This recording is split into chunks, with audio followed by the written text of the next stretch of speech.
Isa dun sa mga Pilipino na nagkaroon ng opportunity na makadaupang palad si Pope Francis ay si Romar, isang social media missionary na nakita nga si Pope dito sa Vatican City. Makakasama natin siya ngayon dito sa ating programa. Kuha dun sa larawan ni Romar yung pag-aabot niya ng pagkain sa Pope sa kanilang pagkikita nito lamang January 2025.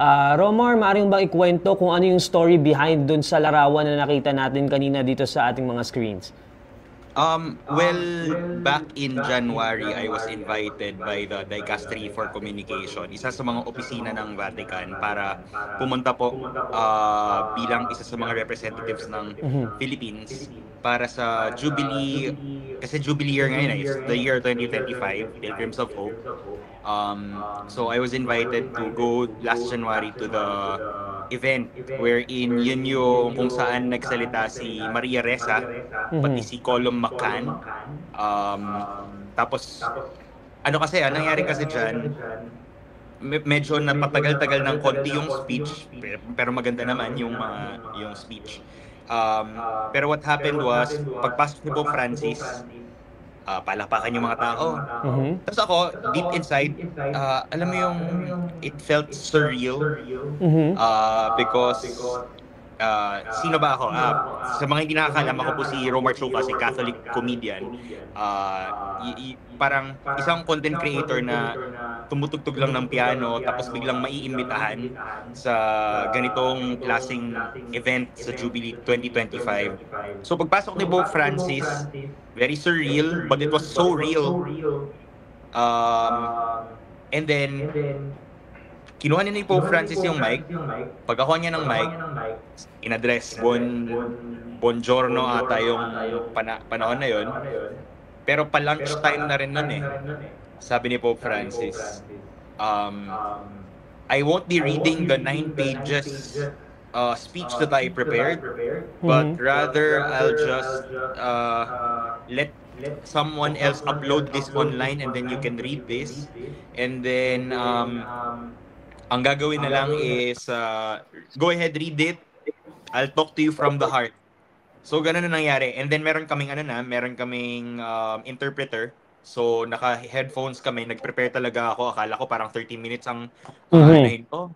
Pero biglang mga nasa 3 minutes lang. Nag-download pa ako nung app ng Vatican translation and etc. Pero biglang 3 minutes lang. Tapos ang sabi ni Pope Francis is, I know it's already 1 p.m. and all of us are already hungry. So, dahil gutom na kayo, I'll just meet everyone. And then, yun. So, anong nangyari, ikot siya, made sure to go around and greet, yun, sila Maria Ressa, sila Colum McCann, tapos yung iba't ibang mga institutional journalists from around the globe. And then, ikot siya doon personally, shaking hands with them. And then, akala ko hindi na dadaan sa may amin. Kasi ang technique apparently, if you're at the Paul VI doon sa Vatican City, is dapat doon ka sa may aisle. Kasi yun talaga ang dadaanan ni Pope. So, paunahan yun. And then, maswerte kami ng mga kapwa Pilipino ko na doon kami sa may bandang aisle. And then, ikot si Pope. Tapos, bilang Pilipino, sabi ko, magugutom ako. So, nagbaon ako ng orange mula sa hotel kung saan ako nagstay dun sa Casa Bonus Pastor. Tapos, yung kaibigan kong babae naman, inabutan ako ng before the event, inabutan ako ng biskwit. So, sabi ko, gutom si Pope Francis, meron akong orange at saka biskwit. Why not yun na lang yung ialay ko mula sa aking sarili? So, what happened was, nung dumadaan si Pope, unang daan muna, sabi ko, snacks, snacks, snacks. Tapos, hindi ako pinansin. Pero may pangalawang daan si Pope, nilakasan ko talaga yung boses ko, hinanda ko yung cellphone ko, sabi ko, ito, proud to be Pinoy, na kahit anong event, may daladalang pagkain. So, hawak ko yung phone ko, tapos, Pope Francis, snacks, snacks. So, nakuhanan ng Vatican News yung, yung image ko na inaabot sa kanya, which is for me reminiscent ng parang yung nasa Vatican Museum na yung si God at saka si Adam, 'di ba, yung reaching out doon sa Sistine Chapel, yung parang painting. Kung i-show niyo ulit yung parang ganoon, tas yung pero it was a fun moment kahit na hindi niya tinanggap yung orange ko at saka yung biscuit. So tatanungin ng mga tao, nasaan na yung biscuit ngayon? Tapos sabi ko, feeling ko binasbasan kahit pa paano yung biscuit na yun. It's a holy biscuit. So ako nakalagay yung biscuit sa altar ng bahay ko ngayon. Kasi ano na siya it's an Italian biscuit na silyado pa, hindi never ko na yan bubuksan. Magagalit ako sa ate ko kung kainin niya yung biscuit na yun. Pero anyway, so yun yung experience ko with Pope Francis.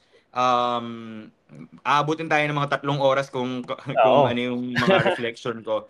Pero yun, parang it's not actually the first time that I met him, because nung 2015 I also met him as a student leader sa Ateneo back then, doon sa UST naman. Yes, oo. Romar, siguro my question would be, ano yung naging impact siguro ng encounter na yon? In a way, a close encounter with Pope Francis sa buhay mo, kung meron man. Ako bilang isang student ng Ateneo de Manila, no, meron kaming a theology of Catholic social vision. Yan ang tinuturo sa amin. And alam mo yung lumalim yung pananampalataya ko in such a way na hindi lang pala pagdarasal sa loob ng simbahan, kundi kailangan din ng social justice, kailangan ng action towards yung tinatawag natin na the least, the last, and the lost, no? Doon ako na-inspire kasi nabuhayan ako ng loob na yung isang Santo Papa, hindi niya malilimutan yung peripheries, to the point na pupunta siya sa Palo, Leyte, kung saan maraming mga tao ang mga namatay, my uncle and aunt included, no, who passed away back in 2013. So parang alam mo yung tagos sa puso ko yung bisita ni Pope Francis nung sinasabi niya na God has never left you, wala akong ibang masasabi sa inyo, but who knows what to speak. It is Jesus on the cross, kasi yung pinagdaraanan nyo na pagdaanan namin. So kahit na hindi ko naramdaman yung Yolanda, pero naramdaman ko yung hurt of the loss of an uncle and an aunt and 11 other relatives during that time. Alam mo yung parang tagos sa puso. And yun yung impact sa akin ni Pope Francis, na sa ministry na ginagawa ko ngayon, kung nasaan ako, pumupunta ako ng Mindanao, tumutulong ako sa mga farmers, tumutulong ako sa mga indigenous peoples, I go and talk to the youth.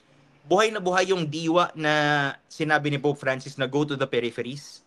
Sa kung ano yung ministry na ginagawa ko, pati rin sa social media influence na nagagawa ko sa pamamagitan ng comedy, ng humor. So kasi yun nga, Catholic, people know me as the Catholic comedian.